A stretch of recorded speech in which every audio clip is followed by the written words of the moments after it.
You need to worry about Iran, about Israel having a nuclear weapon. And I said, look, if I had been invaded by every one of my neighbors repeatedly, maybe I'd have a nuclear weapon to protect me as well. It's pretty good deterrence.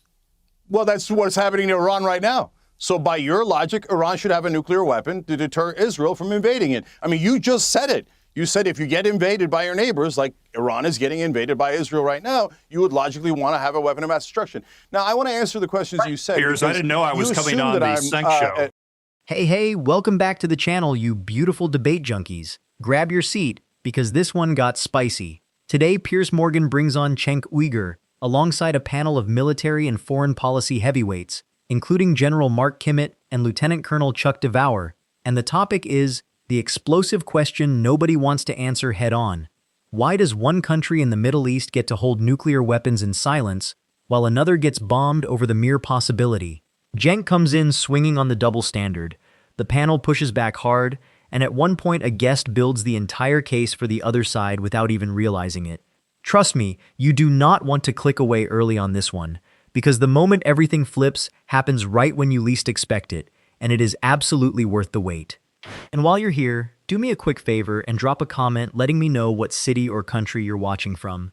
I genuinely love seeing how far this little community stretches around the globe. Alright, enough from me, let's get into it. I mean, my issue with what you've said is that if we go back to a year ago, last summer, there was the 12-day war, which looked brutally simple, short and effective. And we were told by the President of the United States this would put back the nuclear capability and aspirations of Iran by decades. And I believed him. I thought, great. And I applauded that action. It was 12 days. It seemed very surgical. It seemed very precise. They'd taken out all the nuclear bases. They'd taken out the nuclear scientists. It seemed very specific, a bit like when Trump took out Soleimani. But there we were, General Kim, only 8 months later, where far from putting it back decades, it turned out we hadn't even put it back 8 months. And we're supposed to believe then the threat was so imminent, it required an immediate attack to stop Iran developing these nuclear weapons within weeks. And so I'm scratching my head going, well, how can both those things be true? Which one are we supposed to believe? Are we supposed to believe what was said last year, or are we supposed to believe what we heard in February? I see the failure coming out of people like Chuck Devore. He's a military intelligence officer. The BDA assessment that was done by our intelligence services was pretty lousy. I think Chuck would have to agree with that as well, because it turns out we really didn't obliterate it. But the fact remains that we have not begun to scratch the surface of a strategic bombing campaign. Britain knows what a strategic bombing campaign looks like. It was called the Battle of Britain. Now, I'm not suggesting or advocating for significant amounts of attacks against civilian infrastructure, but sometimes it has to be done if the option is better we have a significantly damaged Iran in every sense of the word than an Iranian regime that has a nuclear weapon. And let's talk about this world of an Iran. So you are advocating for it. I'm advocating. You are advocating for it. May I finish, Cenk? Now, what I'm saying is, if it is clear that this agreement does not stop Iran's permanent path to a nuclear weapon, then we have to continue the war in order to extract that agreement out of them. But how do we know? So we're done.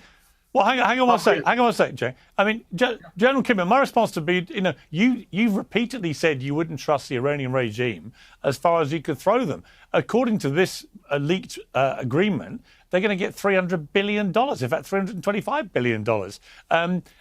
I wouldn't trust them to spend that how we'd like them to. Would you? Why would they not just do exactly what Hamas did when they were given billions funneled through and encouraged by Netanyahu? The first thing I did say in my first answer was this agreement better have an intrusive inspection and verification process. Otherwise, you're right, we can't trust them. And if we don't get that, then I will tell you I don't agree with this agreement. Okay, let me bring in Lieutenant Colonel. Can we have the Devore. same I think process you were for just- Israel? Cenk, I'll come to you, Can we have Cenk, the in a same sec. inspection process for Israel? Cenk, you're talking about I mean, genocide. there is a country that has weapons of mass destruction, right? There's a country in the Middle East that's super dangerous, has attacked 7 of its neighbors, and already has weapons of mass destruction and weapons that they stole from us. They stole the nuclear technology, they stole the uranium, they stole the nuclear triggers. That's Israel. So why are you not concerned about the out-of-control rogue state that already has a nuclear weapon and threatens all of their neighbors? And you're concerned with someone who doesn't have that and is now promising to never have that. You can let me answer. So by your standard, we should invade Israel. Okay, three things I'd say. Look, I don't know what your relationship is with your country of birth, but you want to talk about genocide, let's talk about Armenia. And if you want to talk about not being able to nice distraction. Yeah, I could talk about it. Let me finish. And then the next issue is, if you talk about not going into Lebanon, in fact, Turkey over the last few years has established, just like the Israelis have in Lebanon, a foothold in the first 30 kilometers of Syria because they're afraid of the terrorism coming from the PKK. And then the third, just like Iran feels it's threatened. This is the moment the entire war argument quietly falls apart, and almost nobody is willing to say it out loud. You have to understand what Piers Morgan just admitted here. He told everyone he believed the official line. Piers said this: "I believed him. I thought great, and I applauded that action." He bought it. He thought it was surgical, clean, 12 days, scientists gone, bases gone, problem solved for decades. And here is the part that blows my mind. Piers said this too. It turned out we hadn't even put it back 8 months. 8 months, not decades, not even a year. So the whole emergency, the whole drumbeat of we have to strike right now or the sky falls, it was built on a foundation that crumbled almost immediately. And let me break down why this matters so much. When a country is told a threat is so urgent it justifies bombs falling on another nation, the people selling that urgency owe you accuracy. They owe you the truth. Cenk Uygur put his finger right on it. Cenk said this: "It turns out we really didn't obliterate it." That single line exposes the entire performance. Because if the mission was supposedly this flawless precision strike, and the reality is the program barely flinched, then somebody was either wrong or somebody was lying. Both of those should terrify you. Here is what people don't realize. This is the oldest pattern in foreign policy. Go back to the lead up to the Iraq invasion in 2003. The public was handed an airtight certainty about weapons that, after the dust settled, were never actually found. Same script, same confident experts, same catastrophic price paid by ordinary people who never wanted any of it. And then Cenk drops the hammer on the hypocrisy. He points out the obvious thing the panel keeps dodging. Cenk said this: "They stole the nuclear technology, they stole the uranium, they stole the nuclear triggers." That's Israel. That is the contradiction nobody on that stage wants to touch. It's logical for them to want a nuclear weapon. You know why it's logical? When an Egyptian general told me, "We're not worried about Iran because if they get a nuclear weapon, we're friends with them. You need to worry about Iran, about Israel having a nuclear weapon." And I said, look, if I had been invaded by every one of my neighbors repeatedly, maybe I'd have a nuclear weapon to protect me as well. It's pretty good deterrence. Well, that's what's happening to Iran right now. So by your logic, Iran should have a nuclear weapon to deter Israel from invading it. I mean, you just said it. You said if you get invaded by your neighbors, like Iran is getting invaded by Israel right now, you would logically want to have a weapon of mass destruction. Now, I want to answer the questions you said. Piers, I didn't know I was coming on the Cenk show. Yeah, okay, well, that's your problem for saying things that are incorrect and having me to correct you. So now you made it seem like I care what the Turkish government's doing. I don't care at all. I'm an American. So I think that Turkey being in northern Syria is wrong. And I know a lot about the Armenian genocide because I grew up with Turkish propaganda. And so like a lot of the Israelis now, I believe the same things. Oh, it's not a genocide. They were hiding behind human shields. We were doing self-defense. We had to move them for their own benefit. So I know exactly what genocide denial propaganda sounds like. And it's exactly what the Israelis are doing now. It's exactly what Team Israel in America, which you sound like you're on, is doing right now to justify all of Israel's wars and genocide and make it seem in some bizarro Alice in Wonderland type of situation that Israel is defending itself. What part of Israel is in southern Lebanon? No, they're aggressively taking land. Netanyahu bragged that they already have 60% of Gaza and they're going to take 70% of Gaza. What happened to self-defense? It was about land theft. Oh, no, I'm just speaking against Israel. Oh, Team Israel wants me to hurry up. Don't say things. Remember, the boogeyman is Muslim. And this Kimmitt is talking about how, oh my God, what if Turkey has a nuclear weapon? Turkey's a NATO ally.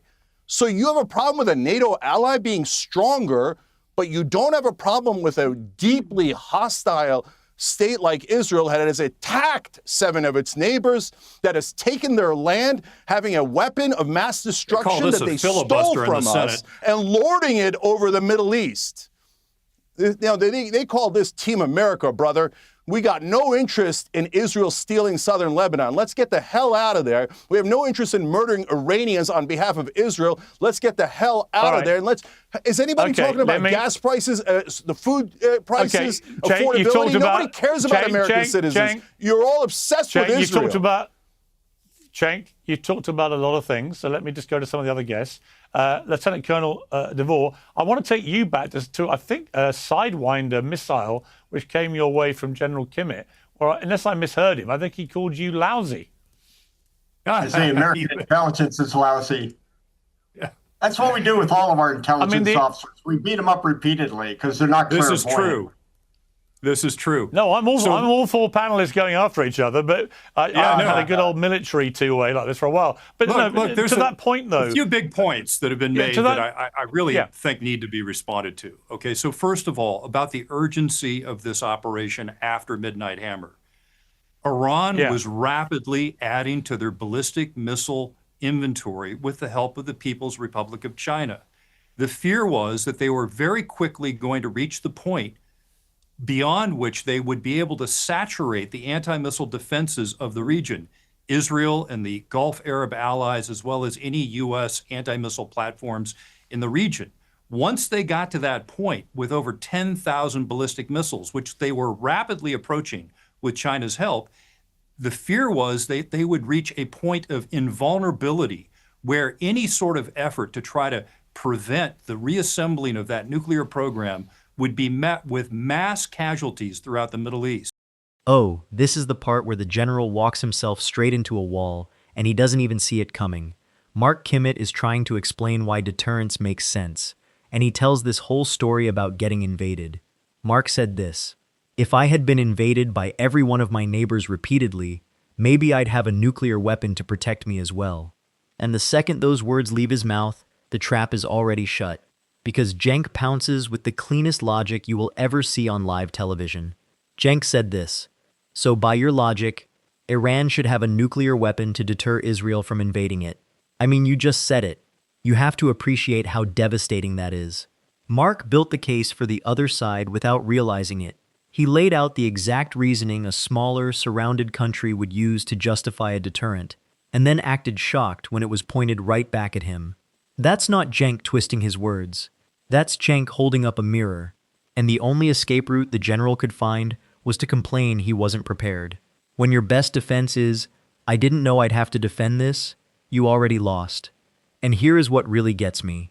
Cenk refuses to let the threat-ranking nonsense slide. They try to wave their hands about other countries in the region. Cenk said this: "Turkey's a NATO ally, so you have a problem with a NATO ally being stronger." He's exposing how selective the whole panic is. The fear is never applied evenly. It's applied to whoever the script that week says is the villain. But the line that should stick with every single viewer is the one about real people. While the panel obsesses over maps and missiles and proxies a continent away, Cenk asks the question that actually touches your life. Cenk said this: "Is anybody talking about gas prices, the food prices, affordability? That is the whole game right there. Endless foreign entanglement gets unlimited airtime, and the cost you pay at the pump and the grocery store gets treated like an afterthought." Now, to the issue of nuclear weapons in the region. Israel has had nuclear weapons for probably going on 40 plus years. They have not used them on anyone. The Iranian why don't they regime admit it? chants death to America and death to America and but death why don't to they Israel admit it? Constantly. Say again? Why don't they admit it? Why don't they just admit it? Like they want everybody else It's the typical thing of strategic ambiguity. It's like the U.S. policy towards Taiwan. We might or we might not do something. So the point is that. But I really don't. Iran, Sorry, just to labor that point. Hang on 1 second. Sorry, go. I really do not understand why it is, and I've raised this point many times on this show. I do not understand why Israel, which demands full transparency from countries like Iran, right down to exactly how much enriched uranium they've got, why it's generally agreed that they have a huge number of nuclear weapons themselves, but they get a pass. They're the only country in the world that doesn't have to even admit they've got nuclear weapons. And, to General Kimmitt's point, if Saudi Arabia did want one, or Qatar wanted one, or the UAE wanted one, I'm at a bit of a loss to understand why, if Israel's allowed to have a lot of them, why they shouldn't be allowed to. It's really simple. The General Kimmitt mentioned it. They've been invaded by all of their neighbors in recent history. The missile force that they have, the bombs that they have, roughly 30 or 40, are a deterrent against a second Holocaust. The big difference between them and the state of Iran is not a typical Westphalian state. They are like a death cult. They have a millenarian belief Ridiculous. that if they cause enough chaos, they can usher in the arrival of the 12th Imam, the Mahdi. And so when you have a group of people who actually want to use a nuclear weapon, then they're hard to deter because it's part of their eschatology. They are not a normal nation state. Okay, but Lieutenant Colonel, given wait. That, hang on, Cenk, hang on. Still my show, I think. Hang on, still my show. It's called Cenk Uygur Uncensored, and by the way, we should maybe have that conversation. But until it is, I conduct the thing here. Lieutenant Colonel Devore, this is fine, but again, if you take the principle that if you come under attack, you should be allowed to have a nuclear weapon. Well, what about the Gulf states? They've all come under attack from Iran. And here is where even the host can't pretend the double standard isn't sitting right in the middle of the room. Piers lays it out as plainly as anyone could. Piers said this: they have a huge number of nuclear weapons themselves, but they get a pass. A pass. One nation gets demanded to account for every gram of material, every centrifuge, total transparency, while another simply never has to answer the question at all. Piers pushes it even further. Piers said this: they're the only country in the world that doesn't have to even admit they've got nuclear weapons. Read that back slowly. The only one. And somehow this is presented as normal, balanced, reasonable. Now watch how the defense for that double standard arrives. Because this is the part you cannot let slide. When cornered, the lieutenant colonel doesn't argue the policy. He reaches for dehumanizing language about an entire population.